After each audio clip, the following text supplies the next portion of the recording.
नमस्कार. जय श्रीराम, जय शिवराय. आज रक्षाबंधन. एक बहीण आपल्या भावाच्या मनगटावरती तिची रक्षा करण्यासाठी जे बंधन बांधते, तर खऱ्या अर्थाने एक भाऊ म्हणून तिची रक्षा करण्यासाठी आपण सक्षम आहोत का, हा प्रश्न मला गेल्या काही दिवसांपासून खूपच विचलित करतोय. तरी आज मी सर्वांना रक्षाबंधनाच्या खूप खूप शुभेच्छा देतो आणि सर्व भावांसाठी, सर्व पुरुषांसाठी एक संदेश देऊ इच्छितो एका कवितेमार्फत. कवितेचं नाव आहे श्रीधर्म रक्षण. माहीत नाही कोणी मेणबत्ती दिली आपल्या हातामध्ये, नाहीतर श्री सन्मानासाठी लंका दहन आणि महाभारत घडवणारी संस्कृती आहे आपली.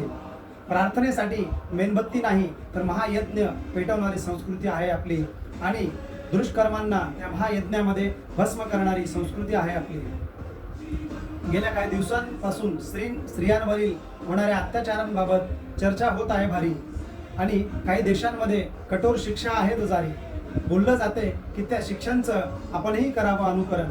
आणि मी सांगू इच्छितो की ह्या देशांनी आपल्या हिंदवी स्वराज्यातील न्यायदंड संहितेचं केलेलं आहे अनुकरण, ज्यामध्ये स्त्रीकडे वाईट नजरेने बघणाऱ्यांचे हात छाटले जायचे, दुष्कर्म करणाऱ्यांचा शिरच्छेद केला जायचा, अन्याय अत्याचार करणाऱ्यांचा कडेलोट केला जायचा. अशा हिंदवी स्वराज्याच्या न्यायदंड संहितेची संस्कृती आहे आपली.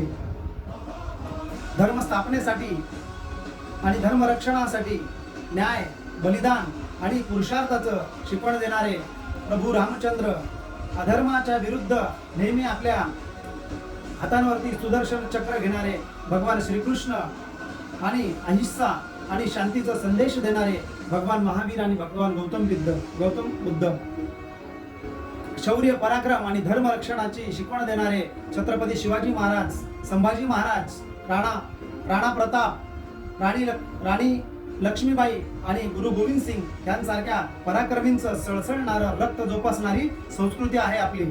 मात्र जेव्हा हे रक्त आणि त्यातील ऊर्जा स्त्रीरक्षणाच्या आणि सन्मानासाठी कामी येत नसेल, तर आपल्याला एक पुरुष म्हणून घेण्यास आणि पुरुषत्व आणि मर्दानगी मिरवण्याचा आपल्याला अजिबात अधिकार नाही.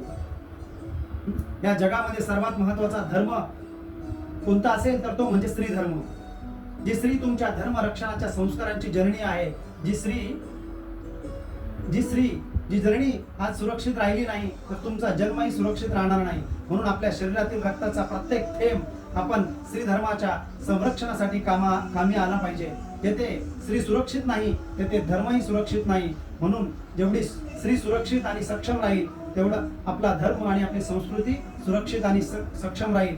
जेव्हा स्त्री धर्म संकटात जातो तेव्हा आपला स्वधर्मही संकटात जातो. म्हणून धर्मरक्षणासाठी स्त्रीचं रक्षण आणि सन्मान महत्वाचा आहे. प्रत्येक स्त्रीचं रक्षण आणि सन्मान करा आणि स्त्री धर्मावरती हल्ला करणाऱ्यांचा कर्दनकाळ बनण्यास तयार व्हा. जेव्हा तुमची स्त्री धर्म सुरक्षित आणि स्वतंत्र राहील तेव्हा तुमचा धर्म आणि मानव धर्मही सुरक्षित राहील. जेव्हा रक्षा करण्याचं बंधन निभावण्याची तुमची क्षमता राहील तेव्हाच तुम्ही एक पुरुष म्हणून आणि एक पुरुषत्व मिरवण्यासाठी तुम्ही खरे सक्षम राहाल. म्हणून स्त्री जगली तर धर्म जगेल, धर्म जगला तर तुम्ही जगाल. म्हणून पुनश्च एकदा हिंदवी स्वराज्यातील न्यायदंड संहिता राबवण्यासाठी आणि राम राज्याच्या स्थापनेसाठी तयार व्हा आणि प्रत्येक क्षणी स्त्रीचं संरक्षण आणि सन्मान करण्याची आज या शुभ क्षणी शपथ घ्या आणि प्रत्येक क्षणी स्त्रीचं रक्षण आणि सन्मान करण्यासाठी कटिबद्ध राहा, हीच विनंती. जय हिंद, जय भारत, जय महाराष्ट्र.